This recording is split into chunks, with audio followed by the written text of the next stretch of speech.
What's going on, everybody, and welcome to episode 52, one whole year of the Playconomics podcast, where we've been breaking down the business behind the world of video games, providing you at home with financial context for industry trends. I'm your host, Bobby Kawecki, joined with me today, and as always, Naruto FaZe Clan shirt wearing, jersey living, backwards hats sporting, you know him, you love him, it's Matt Mascari, everybody. What is going on, everyone? And it's been 52 glorious weeks of Playconomics. We could not possibly thank you enough for the viewership, and we could not possibly thank you enough for being here with us every week. Now, Just Matt, go. Are we going to put our foot on the brakes in year two of Playconomics? Or are we going to drop a brick on the gas, turn the car towards the cliff, and go full speed ahead, baby? I want every single person watching this video right now to picture the most intense Fast and Furious thing you could possibly imagine. When they're dragging the safe? Yes, 110%. We're dragging the safe, and we cut it loose. We're going full throttle. We are Vin Dieseling across that bridge right now in year two of Playconomics. We're going to have more content, better content, everything you could possibly imagine from Playconomics. Double it, triple it, quadruple it. That's the gas pedal we're using. Love it. Love it. Matt, got a couple mini topics at the start of the show here, buddy. Discord knew it was our 1 year, so they said, hey, we're going to give you guys throw us a bone here. We did it, buddy. Finally, Xbox and PlayStation get Discord, my guy. I have been waiting for this for so long because every system's party chat is just not good. God awful. And it's so hard to utilize it with anyone that's not directly on your system. Want to talk to your third teammate in Apex if they have a PlayStation? Well, looks like I'm not talking to them. They're on the computer? Definitely not talking to them. Now, Discord? We have Discord for the boys. Want to hang out with your friends while you're playing video games? While being in party chat? Discord. Throw your fourth friend in there. I absolutely love this. Am I a little sad that the Microsoft deal to purchase Discord didn't go through? A little bit. I'm a little upset. I'm not going to lie. But I'm cool with it. I'm just so happy that... Does the Switch have it yet? I don't think it does. Nobody cares. Their multiplayer is really bad anyway. There's only one company that I think makes sense to buy Discord. Do you know what it is? Let me guess. Hold on. Is either Twitch or YouTube? Nope. Valve. Hit me. Really? Valve is the only company that makes sense to buy Discord, because think about it. You have to look at Discord as a tool, not a platform. I mean, look at it.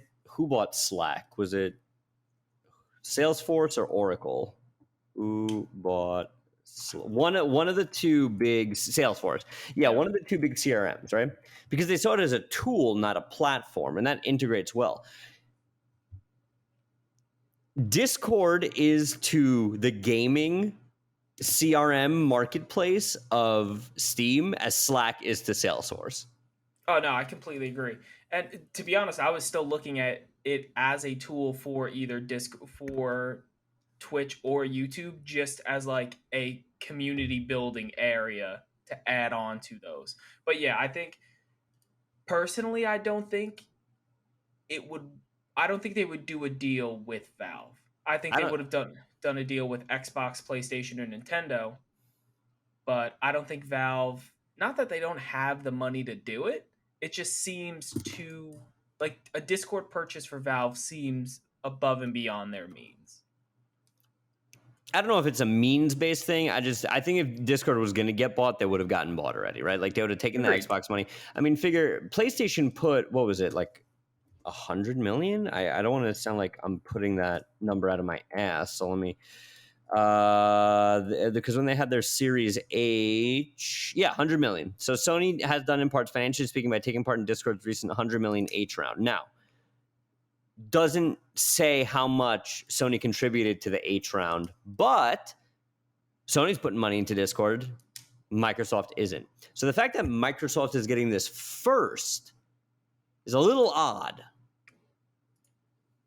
Wait a minute. I'm pretty sure PlayStation has this already. No. Nope. Hold on. Nope. If you read up on our articles here, Discord. I have a Forbes one. Somehow Xbox is this is coming from Tassie. It's coming from Tassie over on Forbes. I'll throw it in the document after this. But saying somehow Xbox is getting Discord voice chat before PlayStation, starting soon. Today, Xbox announced that Discord integration is coming to Xbox beginning today, with some Xbox insiders and rolling out wider in the coming weeks. Discord, a staple of gaming communities and cross-platform voice chat, seems like a no-brainer for everyone to partner up with. But what's strange here is that Microsoft seems to have figured out this first before Sony, despite Sony announcing a partnership with Discord ages ago. That's what I thought the partnership originally was. So they just bought a minority's share of Discord. They did a and then didn't use their product. I think this is a Sony issue less so than a Discord issue. I think if Sony is notoriously slow to adopt cross-industry change. I mean, look, they had to be dragged by their hair to really integrate crossplay into things like Fortnite and Rocket League, right? Yeah. I think that's what this is, more than like, oh, we can't get it to work or whatever. But yeah, this is pretty neat. Pretty neat. That's just so interesting. Also, I just looked up the valuation of what Valve Corp would be and what Discord would be. Discord would buy Valve. No shot. That can't be true. From the numbers that I'm seeing on a quick Google search, Discord's right around let's see what this article is from. Discord is right around 50 billion valuation, and Valve is sitting about 3 billion. And this was for, oh my God, never mind. Disregard everything I just said. I apologize. In other news, the article is from a very, very long time ago. Before Steam? No. Yeah. No, not that long. I feel like Steam is the backbone of Valve's business here. Yeah, agreed. But congrats to Discord. Billion. Congrats to all you Xbox folks. Now, Matt and me, I can be on a Discord call. I mean, technically, it kind of works, right? Like, if I just have you in my earbuds while I am listening to the TV, like, and we're in an Apex game or a Fortnite game, not the end of the world. It'll come to PlayStation. I don't really use much. I use Discord aside from our Discord, a phenomenal Discord. I'm going to do my Trump for a second. It's a great Discord. A lot of people, they have Discords. They don't like them, but we like them. Join our Discord, QR code on the screen right now. No, I actually am a part of quite a few business-related Discords. I'm a part of, I'd say, more business-related Discords than gaming-related Discords. I'm only part of 2 gaming-related Discords, and one of them is ours. Yeah, I definitely am more networking on Discord than video games. Yeah, I'm going down a lot of feet rabbit holes on Discord. Of course you are. Mm-hmm. I actually have a secret podcast I've been working on called Tokenomics. It's just the economics of feet pics. It's just like a really dry 45-minute podcast where I drone on. Just like, in 1845, the value of a woman's feet on painting was 7 cents, which adjusted for inflation. Yeah, it's a great podcast. Check it out. Feetconomics. Matt, what have you been playing? Feetconomics. So I have been getting my ass handed to me in all maps, in all play styles on Apex Legends. I've been in a slump, and after this podcast, I'm breaking the slump. The only way to get out of a slump is to keep going through. Correct. And it's just, I've lost rating. I'm still gold 4, so I didn't lose that much rating, but it's just miserable. Next week I have a lot more time to play. Hopefully get up to platinum, and then the following week, if I don't make it to diamond, I don't make it to diamond, and I quit video games, and you need a new host for the podcast. I mean, you made a big stink that you're going to get to diamond, Matt. I believe you can. I don't think you can. I pounded my chest when I said it. You did say that, and you're wearing a Naruto jersey. Speaking of, they just did a collaboration with a bunch of the different animes, and they have Naruto skin in there. I instantly bought it for a character I'll never use, but instantly. Love that for you. Yeah. However, what I have been trying to do recently is download an emulator for Omega Ruby and Alpha Sapphire, because I realized that I haven't played those since I was a kid, but I can't bring myself to buy a 3DS to play them because they're still relatively very expensive. Oh, I wish you would have told me when you were here. I have a 2DS that I don't use with Omega Ruby on it. Bro! Next time. There's plenty of good 2DS emulators, and considering I've just verbally said I would give you my copy, meaning you own a copy, you can happily emulate the game with no problem. Yeah. Oh, I also do own a copy. I just no longer own a 3DS. I don't know where it went. Yeah, but I don't know how to help you. Playing? What have I been playing? I've been playing this little game called My Life is Falling Apart while going full speed ahead. So you played Stray? I have not played Stray. I won't play Stray. Come on. Cats are the worst animal on the planet. Just play it. It's going to win Game of the Year. Not in this life or the next. It's the Elden Ring of animal games. It's Pets, but Elden Ring. When I tell you I've had zero time this week to play anything, I haven't even had time to breathe. So possibly this weekend, I'll get some time to breathe. And play Stray. Might fuck around and just restart Last of Us 2 because I've been thinking about that game a lot lately. Because you talk about it a lot. Because it's a good game. Unlike, like the movement is just next level in Last of Us 2. But that's about it. Once I get that first week back at work after vacation, how it's like just this complete hellstorm. Fire. Yeah. So that's the week I've been living in now. I mean, despite that it wasn't a vacation, it was, a CIA black site trips, but I digress. Yeah. I mean, yeah, that's about it. We'll update you as we go further along here. Nice. So you'll let us know next week after you've played Stray. Got it. All right. On to the main topics. The dishes you want to eat at the restaurant. That's what we're serving up here. And from BBC News, we have an article titled, "Government Says Video Game Loot Boxes Will Not Be Regulated." This is by Tom Garkin. And basically the article reads, the UK government has decided video game loot boxes will not be regulated under betting laws, despite it finding a link between them and gambling harms. In a long-awaited call for evidence, it instead told the video game industry to take action to protect young people. It says it will step in if firms do not act, but they want the loot purchases to remain in the games. I mean, for a country that used to own America, this is a straight up American move. The government telling people, deal with it yourselves, we're not your mother. Basically. Big fan of this. Clap it up for the Brits. Johnson on his way out the door inked that one. Yep. And basically they go on into the article to actually say loot box purchases should be restricted by adults, and children should not buy them unless given approval by parent or guardian, which basically means if you don't want your kids spending money on Fortnite, if you don't want them to run up a $3,000 bill buying loot boxes, tell them no and don't let them buy it.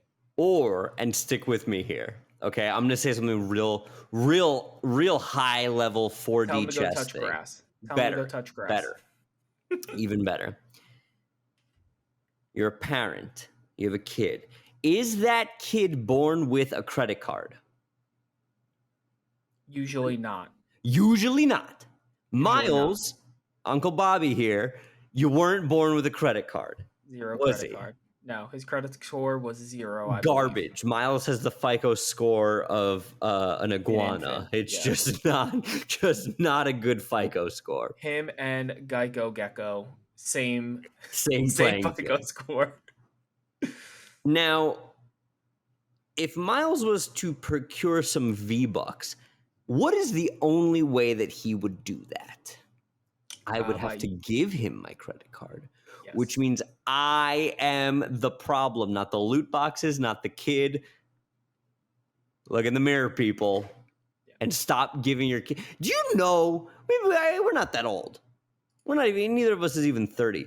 But could you imagine ever having balls big enough to go up to your mom and be like, "Hey, can I have your credit card?" No. No, you'd be I dead. don't. Yeah. So would I. So I I don't get it. Yeah, I don't think I would ever have done that. However, like the gall. Yeah. And like, it'd be one thing if I was asking them for their credit card so I could like go to the movies with my friends or like do something productive. But if I was to ask my parents at like 13, 14 years old, excuse me, I would like to buy a Fortnite skin for $20 on your credit card, they would have laughed. I think my And dad then would have said dropped no. me off at an orphanage if I asked him for that. It's just in that way, 100%, straight to the orphanage. Yeah, I really do think it's just the convenience of having and Xbox does this. I'm assuming all of the game systems have it where your credit card's auto saved. So I think it's But the there's parents also an unknowingly option know. to Yes, no. to not There's do that. also an option to uncheck, and it's a big ass box. Yes. Save for later. Yes.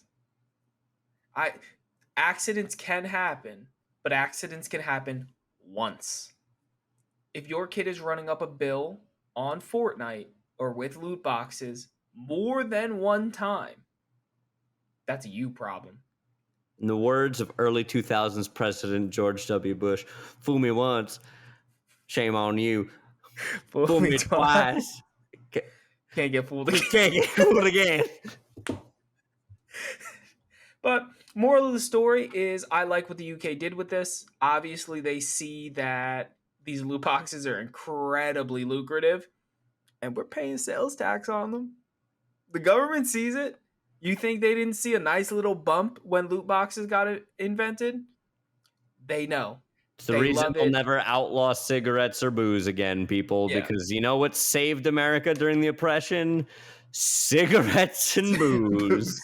And you know what's going to save us during this recession? Loot boxes. V-Bucks and E-Girls. They're coming. Listen, this recession is here, okay? I'm fully aware that the cat girls are going to be what pulls us out of it. Yeah. And speaking of e-girls, did you see that they're now being referred to as eye-ladies? You've told me this one already, so no. Everyone go home and Google the controversy between e-girls and eye-ladies. However, topic number 2. Do it. Bring it in. We're degrading. No, we're not. Matt, hit me. Big news today. Love it. Happened. That's why I'm wearing the shirt. They rang the bell.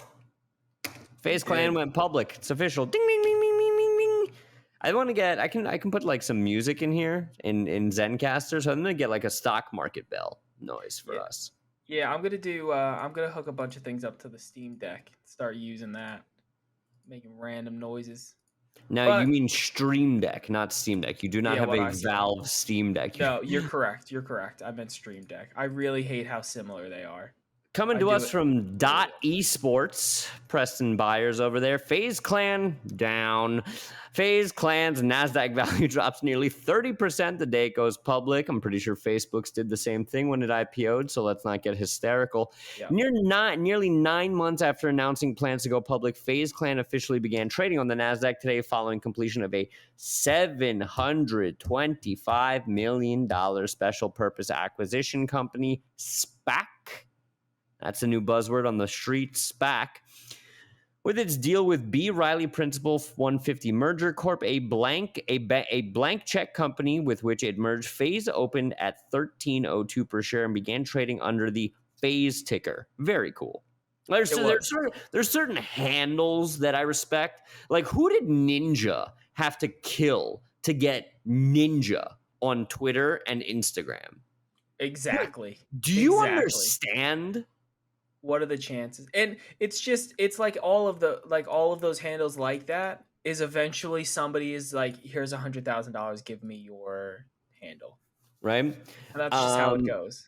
One of my, I won't put names, but I have a coworker with a very sought after Instagram name. Like, it's a very catchy handle, and she has been offered actual money for her handle. So this is a real thing. Do you know what her selling price would be? She said she's never going to sell. But Keeps it close to the chest, get it. Phase ticker, love that. Within an hour, however, the stock price dropped 30% and has remained around that mark at the time of writing. Phase is down more than 29% today. That's okay. BRPM shareholders approved the Phase merger on July 15th, despite the downward trends of SPACs, which are an alternative to initial public offerings. SPACs have lost half of their value in 2022, according to CNBC, although Phase CEO Lee Trink said SPAC Avenue really fits the organization. We are going in tandem. Here's you, here's me, here's us merging together. Mm-hmm. Okay. We're gonna do an episode all about SPACs versus IPOs and game companies that possibly should have gone one way or another, despite where the SPAC values are currently at. So I'm down. Put her on the board. That'll happen there. Yeah. I mean, look, Matt, give me your thoughts on this. So, one, yes, they had a 29% dip on launch. I think they launched at like $13 or so a share, and it dipped all the way down to $8 flat by what I'm looking at right now. It is back up to 10.07. So there was the initial like, oh my God, dip, like it started going down and people started selling. Understandable, the way the market works with different IPOs and different SPACs, it happens. However, I think that a lot of this, and in the other article that we have by Bloomberg, is FaZe Clan's market debut disappoints investors who don't buy the hype. I think this is one of the most underrated stocks of this year because it's being undervalued because it is video game related. And it's being... Go ahead. No, continue. I'm sorry. It's being taken as a joke. And I believe, and from the messaging I'm getting from this Bloomberg article and what I've seen from Twitter, much in all fairness, much older Twitter users, is that they don't believe in this product because it's still stupid video games. That's okay. I have a point to my pen fell, but I have a point to support this when you're done. It is just so short-sighted to not see the valuation of FaZe Clan and to cheapen everything they have done. Mm-hmm. They have turned playing video games into a publicly traded company, and that is absolutely legendary. And I will support and encourage anyone that can make that happen. And I'd like to underscore something you just said there. Playing video games into a publicly traded company, not making them. Yes. Playing them. And for all these people left, right, and center taking shits on FaZe Clan because it's a silly video game company, I'd like to remind you of a little company called Meta. Okay, you might remember a little company called Facebook. A little boy named Marky Zucks. Mark Zuck. When they IPO'd in 2012, they IPO'd at $38. Went down to $18. You know where Facebook is right now? I would say 10 years later, $250 and $400. $183. Really? So let's go. So that is how do I do the percent increase here? From that 18%. That is almost 400% increase. Very, very large.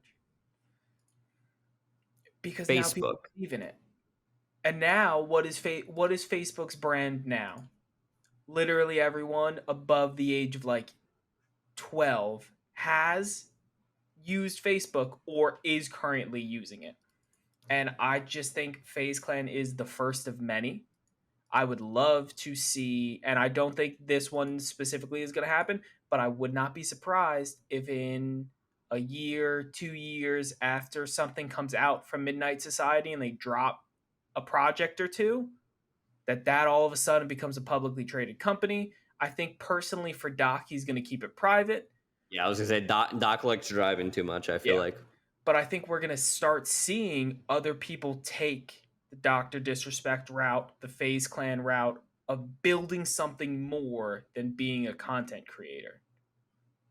And this is how you do it. You make a private business out of it, or you make a publicly traded business out of it. And I think what they're doing right now should not be undervalued. And I think the market will eventually correct itself when FaZe Clan starts putting I don't even like they will have.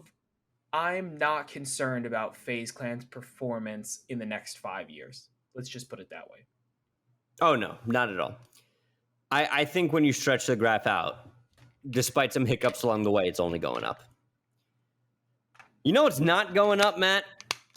As we segue here, bud. What? The club on a Tuesday, definitely going up. Going all the way up. But Yep. NFTs. I'll let you tee this one off, buddy. All right. So, the synopsis, the general idea coming to us from The Kotaku. gist, as some might call it. The gist. Yes, I get it. Luke Plunkett from Kotaku. Minecraft bans NFTs and blockchain, which do not align with the game's values.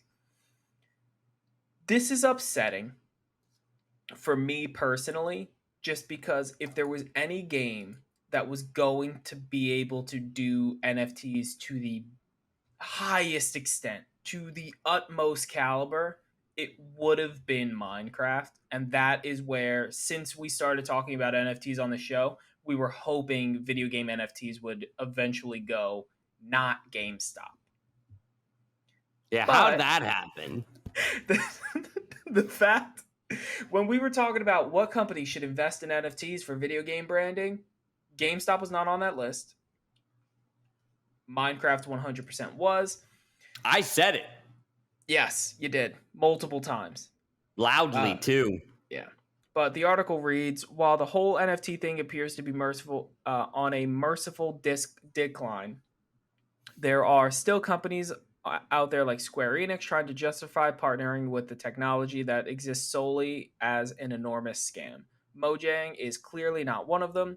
In a lengthy statement published on Minecraft's website, the team went into great detail both why they haven't embraced the technology to date and why they've taken steps to ban and implement anything blockchain related for Minecraft. Now, I think what's interesting for this is not just a we don't support it and we're not going to get involved with it. And this is a no one that uses our product will be involved with that. And I think that is a very, very strong stance that we haven't seen yet. I don't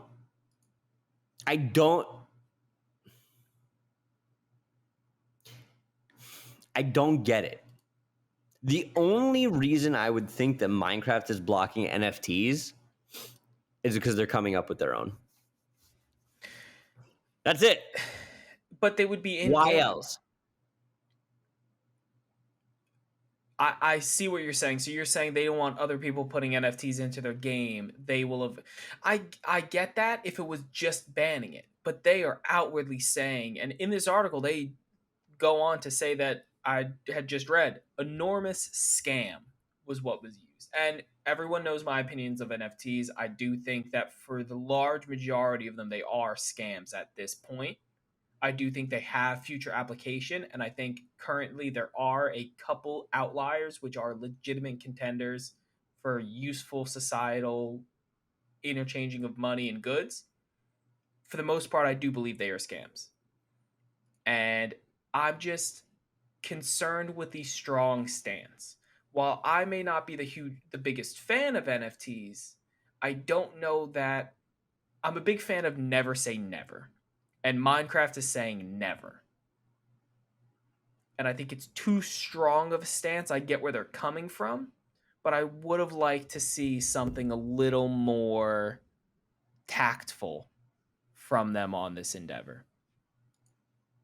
I agree. I think this is not the last we've heard of this.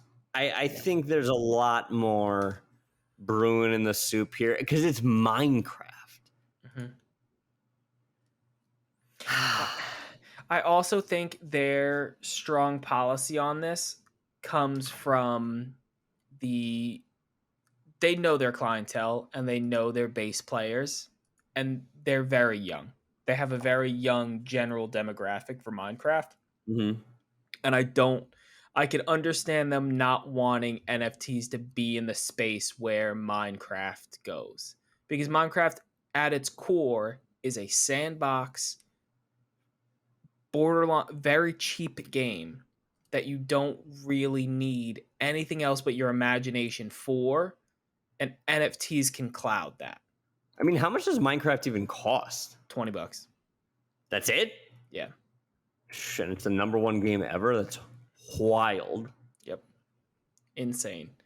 It's just, again, I go back to the point where I'm surprised they took such a firm stance on it, but it seems like they are very adamant on the fact that NFTs will not be in Minecraft. And while I think that is personally sad, just because of the ways that I would have used it for Minecraft, I get where they're coming from, where the way that I would like it applied is not really suitable for children.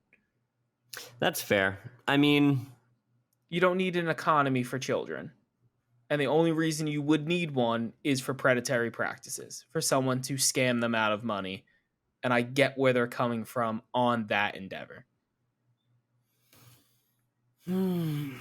Here is my counter to that. Hit me. In a way, it may also protect children. NFTs. Hold on, stick with me here. Hit me. Take me down the rabbit hole. If the value of these digital goods really does increase over time, you, me, everybody with a pulse who likes Pokemon has a fucking horror story about a time that they traded a card that they shouldn't have. Or lost a card that if they had today would be worth trillions and millions of dollars. It's happened to me, it's happened to you, right? Mm-hmm. You're a kid, you open again, completely free or with the help of your parents, passively and supervised, acquisition of the card pack, dice roll, whatever it is. Mm-hmm. You get a diamond mine block. I don't know how Minecraft works, but you pick up what I'm putting down. Yeah. Well, on the blockchain forever, number one. If you do trade it, there's still a ledger that you had it. I don't know. But you traded it. But half of the battle with the, the fish was this big. What, really, Tim? Because the blockchain says you never had the card anyway. You know what I mean? No, I don't. Because if they willingly trade it, they willingly trade it. Whether or not. But you're able to validate ownership throughout time. Yes. So even if I trade it to you and you tell somebody, oh man, I had the diamond block once. Somebody's like, bullshit, man. Well, you're like, well, here's my ledger entry, Jake. I guess, but you don't believe me, Jake? Yeah, but at the playground when I'm like, yeah, I had a first edition Charizard. And then, but I sold it to a card store. It's still not an impressive story. And it's not a story you tell. It's just a different, it's honestly a sadder story because you probably sold it for less than it was worth. So it was a story of you getting ripped off. I don't know. I enjoy proof of ownership, but that's neither here nor there. The main takeaway here is that of all the companies to ban NFTs, I can understand why Minecraft did it. I still think it makes no sense. And I would not be surprised if Minecraft at some point comes out with, they don't have to call it an NFT, but a digital collectible or a digital form of ownership that can be commoditized through players. I just don't see how they would do that. Because there are different commodities in the game, but a lot of the beauty of Minecraft is that a lot of the things that you earn in the game are crafted, but anyone can get them. and they're not rare enough that you would ever pay money for them. The real thing you would pay money for in Minecraft is your world. And that I could have seen be an NFT where you own a place that people can go in Minecraft, and you own a plot of land in a common server. That I got. But again, that's not for children. And it never will be. Let us know what you think down in the comments below as we bring this in for a landing here in this 50-second episode. I'm going to put a pin in it. I don't have anything to add to the Minecraft conversation. Matt, what I'd like to say to you, this guy, that guy staring back at me through the screen, is first of all, my God, how quickly time flies, because it doesn't seem like it's been a year. It seems like. And to the audience at home, to the man formerly known as the accountant, currently known as the CPA, to all the thick boys in the chat. You know it. To my old college roommate, Pete. To the many others in our Discord. To the ones commenting, to the ones liking, to the people fighting us on TikTok. The Twitter users liking, retweeting, and sliding into our DMs. The Instagram people that generally just like our content. We thank you. Stay beautiful. We'll see you next time. And to all the Playconomists out there, happy gaming. Banger. Absolute banger.